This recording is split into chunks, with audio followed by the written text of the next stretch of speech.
I'm not even sure the Chelsea owners have hired him because it's actually a sensible decision. Liam Rossini, disaster. Frank Lampard the second time, disaster. Maresca had won the Club World Cup, he'd won the Conference League, sacked him for having an opinion, and they won't win the league like that.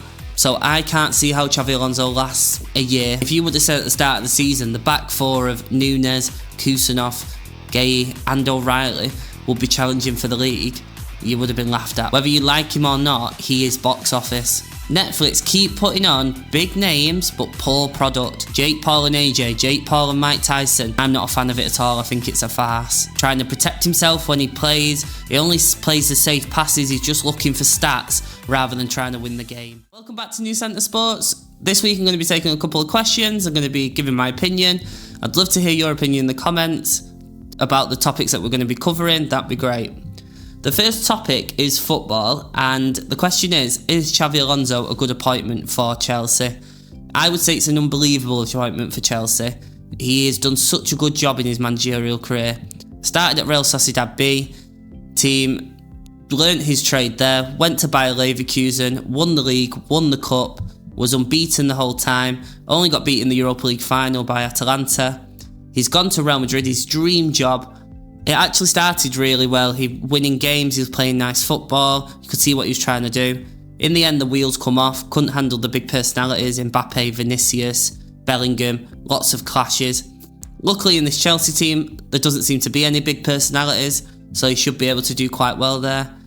Now, if I'm looking at it from Alonso's point of view, I am curious what has attracted him to the job, because I'm not even sure the Chelsea owners have hired him because it's actually a sensible decision. And they've not made one of those since they started the ownership. You look at Tuchel, they sacked when he'd won the Champions League. You've had your likes of Graham Potter, Liam Rossini, disaster. Frank Lampard the second time, disaster. Pochettino was doing an okay job, he was building, sacked him. Maresca had won the Club World Cup, he'd won the Conference League, sacked him for having an opinion. And I just don't trust that these owners will give the control to Xabi Alonso that he will need. You can't just keep hiring managers and giving them players under the age of 23 and expect to win the Premier League or expect to compete for the top trophies. I just don't see how it's possible. You need a few senior players in there, and then they can help the young players and it can become a nice little squad that can maybe challenge for the Premier League. I don't think that'll happen, because they're so stuck on their structure of having to buy young players, sell them on, and again and again and again, and they won't win the league like that. So I can't see how Xabi Alonso lasts a year, because after a couple of months, whatever they've promised him, he'll see it's not true, and I think he'll go. But I'd love to see what you think. Let us know in the comments. Okay, carrying on with the football topic, our next question is, how important have Gay and Semenyo been to City's late success this season? And I'm only going to keep it short and sweet because it's really obvious, isn't it? Semenyo, since he's come in, has scored 6 league goals, done really well, scored the FA Cup winning final goal. I mean, it can't get any more important than that, can it?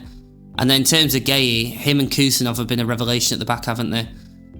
Nowhere near the league, really. Couldn't get any run going before you put them two together. And if you would have said at the start of the season, the back four of Núñez, Kusanov, Gay and O'Reilly would be challenging for the league, you would have been laughed at, because it just doesn't sound real, does it?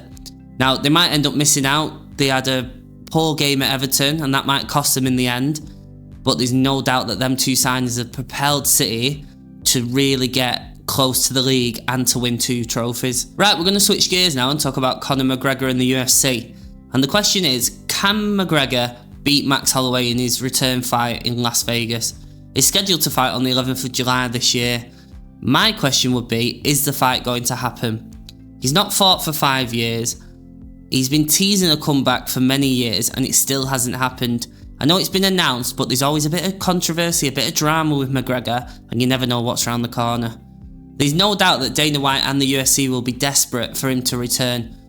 I know they've got many big stars, but none have been bigger than Conor McGregor. I feel like he propelled UFC into what it is today. Whether you like him or not, he is box office.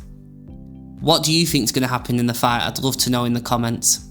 Sticking with MMA, the next question is about Ronda Rousey and her fight last night.